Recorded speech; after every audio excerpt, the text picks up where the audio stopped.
நான் பார்க்காம பேசுறதுக்கு காரணம் நான் எழுதுவேன். எழுதுறது ஆளுக்கு ரொம்ப பிடிக்கும். அதாவது மோசை மலைக்கு கூப்பிட்டு எழுதி கொடுத்தார். 40 ஊழியக்காரர்கள் மூலமா 66 புத்தகத்தை நமக்கு எழுதி கொடுத்தார். ஒரு விபச்சாரத்திலேயே கை கடமை முடிச்சபோது அவர் தலையில குனிந்து எழுதினார். அவருக்கு எழுதுறது ரொம்ப பிடிக்கும்.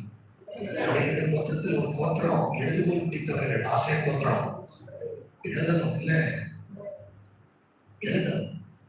நீங்க எழுதுனீங்கன்னா நீங்க அதை சொந்தமாக்குறீங்கன்னு அர்த்தம்.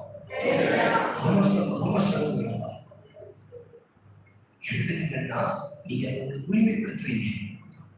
அதான் இயேசுடைய சிலுவையின் மேல ஒரு நேர்வு விலாசம் எழுதப்பட்டது. நசரேயனாகிய இயேசு யூதருக்கு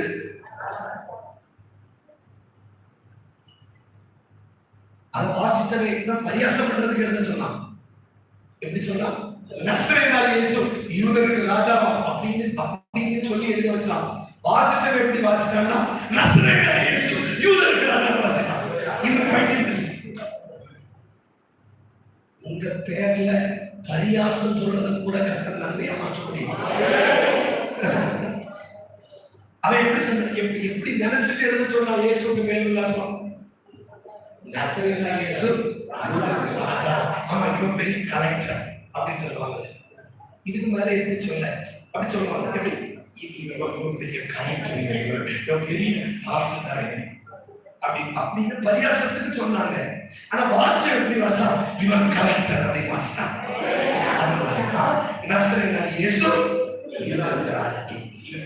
ராஜா, பெரிய ராணி, பெரிய உங்களுக்கு தெரியாது, ஒண்ணுமே தெரியாது அப்படி சொல்லுவோம். ஆனா வாசிச்சவங்க எப்படி வாசிட்டாங்க? நசரேயனாகிய இயேசு யூதருக்கு ராஜா சொல்லணும்னு பைத்தியம். சொல்றான், நீங்க மாற்றணும். எப்படி மாத்தணும்னா நசரேயனாகிய இயேசு யூதருக்கு ராஜா. அவன் சொன்னதை எழுதணும். ஒழுங்கு ஓடி போயிருக்கு. எழுதுனது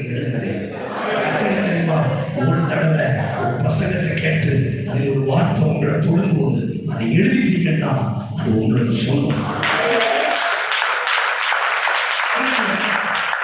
அதனாலதான் யோபு சொல்றாரு, அவர் ஒரு தடவை எழுதினதை மனிதன் திருத்துகிறார். நல்லவே கரங்களை உயர்த்தி ஸ்தோத்திரப்பட்டது. நல்ல கரங்களை உயர்த்தி ஸ்தோத்திரப்பட்டது. அந்த அப்போ வேட்டக்காரனுக்கு என்னெல்லாம் இருக்கணும் சொல்லுங்க. ஒண்ணு, தைரியசாலியா இருக்கணும், திறமசாலியா இருக்கணும், பொறுமைசாலியா இருக்கணும், அர்ப்பணிப்புள்ளவனா இருக்கணும், எந்த சூழ்நிலையிலும் வாழப்படணும். கொஞ்சம் கவனிங்களே, உயிரை கொடுத்து பேசுறேங்க. கவனிங்களே, கவனிங்க. கொஞ்சமாவது நீங்க வார்த்தைகளை உள் வாங்கணும். எனக்கு 1 மணி நேரம்